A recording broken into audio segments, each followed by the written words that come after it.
Hey guys, we've got another episode of FAF this week, so it's going to be a bit more and talking about ransomware, malware, recent data breaches, and some of the things that you as an organization or as an individual can do to prevent against that. So you can see above us at the minute, we've got a couple of recent data breaches and sort of historical data breaches, sort of things that have happened in the cybersecurity world that we can use as sort of examples to learn from.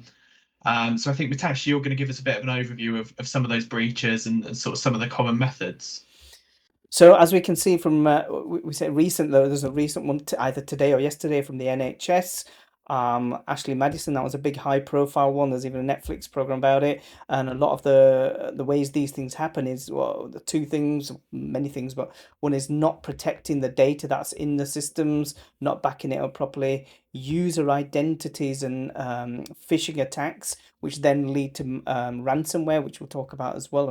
Yeah, how to prevent ransomware attacks and being caught out if one does happen. So we'll be talking a little bit about that. And there's also, we've done an article on some of the lessons learned from the British Library, so that it's now June 2024. They got hacked in October 2023. They're still recovering. They've lost a lot of their systems. They're still working really hard to recover. We've done an article. I'll try and post a link somewhere on here, just to show some of the things that are the typical things that went wrong there. Things such as, not updating legacy systems, people having more access than they need to, third-party access, those kind of things. So Connor, I mean, talking, one of the key reasons was like phishing attacks and, people getting hold of user identities. What are the things that can help with that? Because I know you've been working on in that area as well at the moment. um, the sort of rollout of MFA within various companies. So the messaging there, it's MFA is a fairly simple thing to enable in most cases, in a lot of these systems, but it's really about that user communication. So it's having users that maybe never used MFA before or have, little technical skill, having them understand what this is, why they need it, and I think we've all dealt with probably customers and clients that have resistance to any sort of change. So a big part of MFA rollouts is that communication to users. So that's something we've been working on at the moment. Yeah, you see a lot of organizations not enabling MFA because what you say is a bit of a resistance. And, this is the way that the hackers get in. This is one of the easiest ways that hackers can get into your systems if you haven't got MFA enabled. There's a bunch of reasons, but this is the most common one because it's very easy for people to get into your systems if you don't have MFA enabled. And one of the worst things that I've seen is, very senior people who don't want to enable MFA because, they're too important or whatever. They don't. It can be a bit of a faff sometimes, but that they're the people that are being targeted. So they're the ones that have got access to high level confidential financial information. So they're the ones that need to be doubly protected, not excluded from MFA. So that's a key point there as well. So we mentioned, MFA and protecting that user identity, how people can log into systems. We won't talk about network security or data security and all that kind of stuff yet. So what happens when the hackers do get in? They get hold of the data, they encrypt it all, and then hold you to ransom. If you want to unencrypt your data, you're going to have to pay a ransom, and you see it happening time and again. But what are some of the things that you can prevent that, even if you do get hacked, even if you do get all your data is encrypted? So I know Adam and myself worked on a project to help, against that. So, Adam, do you want to talk about a little bit about that, how to protect the data as well, even if you do get hacked? As with everything, it's really important that you've got your backups in place.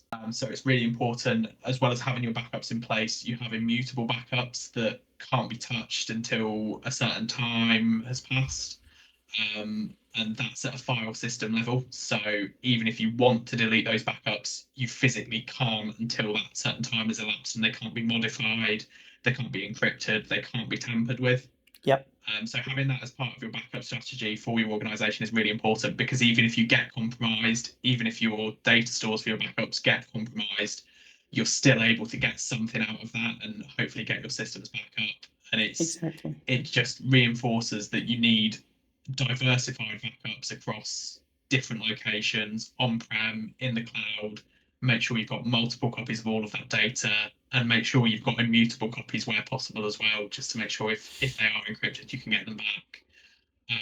Because especially like we were mentioning with organisations like the NHS, you've got really confidential patient information and stuff like that. I mean, back in 2017, you had WannaCry, which took down so many NHS systems and had effects for years for them. And a lot of that could have been avoided.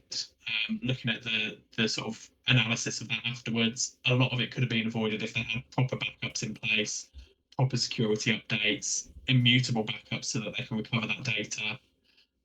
So it's people in IT have been stressing it for decades at this point that you need those backups in place, but it really is vital for your organization, especially as you grow as an organization and you're responsible for more data, you're responsible for customer data, partner data, things like that. You know, the key thing there is like, yes, it could be prevented, and that's the thing that really bothers me most of the time. These things are usually quite simple to put into place, or it requires a medium large size project, but just leaving it, knowing, so you know, in the case of Ashley Madison in the program, they even said, yeah, we knew that we were at risk, but you know, we thought we'd be okay, we were busy growing the company, but then all that happened.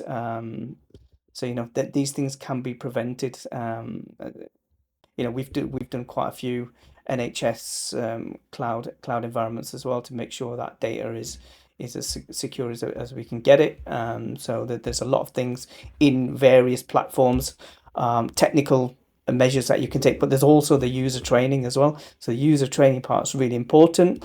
That's kind of what you mentioned, Connor, about, you know, you're doing the communications plan for the MFA. We're also talking to a customer about cybersecurity training.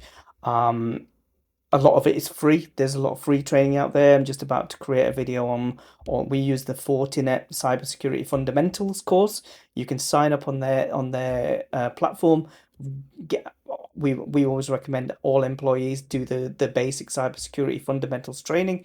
You will then understand what is a phishing attack, what's a smishing attack, what's a vishing attack, what is ransomware, you know, all the different type of hackers and all those kind of things, and how to look out for those things. Because if the users don't notice, or you know, then you might get a text message. Oh, that some of these messages are quite convincing as well. So even we, or myself, sometimes I'm, you know, think, oh, I'll follow that through. You have to you learn to take a step back and just think about, hang on, is this really where it's coming from? So they're getting more and more sophisticated and a lot more clever, especially with AI as well.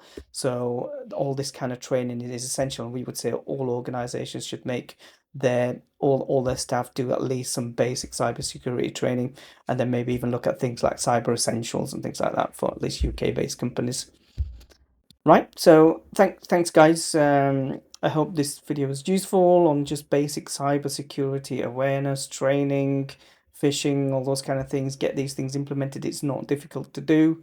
Do it before you get hacked and not afterwards. And don't forget to watch the video on the cybersecurity fundamentals training, which is a free platform from Fortinet, and we'll post that soon as well. So keep an eye out for that. And thanks for tuning in, and we'll see you hopefully next week.